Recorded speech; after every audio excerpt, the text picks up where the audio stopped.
আমরা সবাই শয়তানের দুগায় নিয়ে চিন্তিত থাকি, কিন্তু জানেন কি, শয়তানের থেকেও ভয়ঙ্কর শত্রু লুকিয়ে আছে আমাদের ভেতরে। সেই শত্রুর নাম নফস। আমাদের ভেতরে সেই শত্রুর নাম নফস। এই নফসই ধীরে ধীরে আমাদের ঈমান, চরিত্র আর আখিরাতকে শেষ করে দিচ্ছে। আজকের এই ভিডিওতে জানব নফস কি, কিভাবে সে ধ্বংস করে এবং কিভাবে আমরা বাঁচতে পারি। নফস মানে হলো মানুষের প্রবৃত্তি। আল্লাহ তাআলা কোরআনে বলেছেন, নিশ্চয়ই নফস মানুষকে সবসময় মন্দ কাজের নির্দেশ দেয়। সূরা ইউসুফ 53 নম্বর আয়াত। নফস হলো সেই ভয়ঙ্কর ইচ্ছা যা আমাদের বারবার গুনাহের দিকে ডেকে নিয়ে যায়। সে কখনো বলে আরেকটু করে ফেলো, এগুলো কিছুই না। যা আমাদের বারবার গুনাহের দিকে ডেকে নিয়ে যায়। সে কখনো বলে আরেকটু করে ফেলো, কিছু হবে না। কখনো বলে পরে তওবা করে নিব। আমাদের ভেতরে নফসের আবার 3টি ধাপ রয়েছে।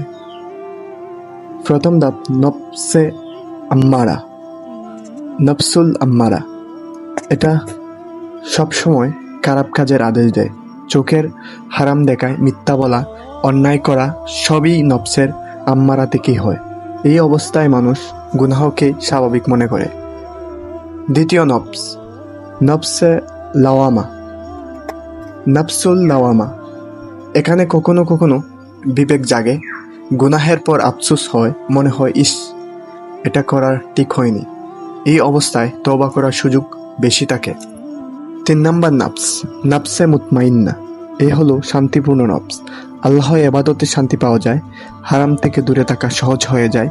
এই নফসের মানুষকে মৃত্যুর সময় বলা হবে, ওহে প্রশান্ত আত্মা, আমার রবের দিকে ফিরে আসো, তিনি তোমার প্রতি সন্তুষ্ট আর তুমি সন্তুষ্ট। সূরা ফজর 27-28 নম্বর আয়াত। নফস আমাদের কিভাবে শেষ করে? নফস প্রথমে ছোট একটা গুনাহ করায় বলে একটু করলে কি হবে, তারপর সেটাই অভ্যাস বানিয়ে ফেলে।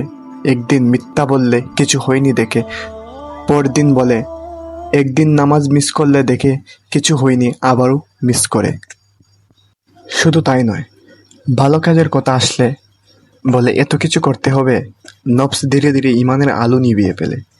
আল্লাহর ভয় মন থেকে চলে যায়, আখিরাতের চিন্তা দূরে চলে যায়। এভাবেই নফস আমাদের জান্নাতের রাস্তা থেকে সরিয়ে নিয়ে যায় জাহান্নামের পথে। নফসকে কিভাবে নিয়ন্ত্রণ করব? নফসকে চিনুন, নফসের ধোঁকা বুঝতে শিখুন, নফসের বিরুদ্ধে জিহাদ করুন।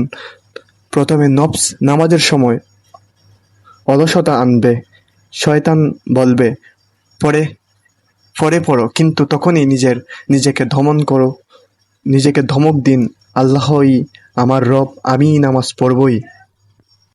কোরআন পড়ুন, অর্থ বুঝুন। নফস দূরে রাখতে সবচেয়ে বড় অস্ত্র কোরআন। আল্লাহর জিকির করুন। যে আল্লাহকে বেশি স্মরণ করে তার নফস দুর্বল হয়ে যায়।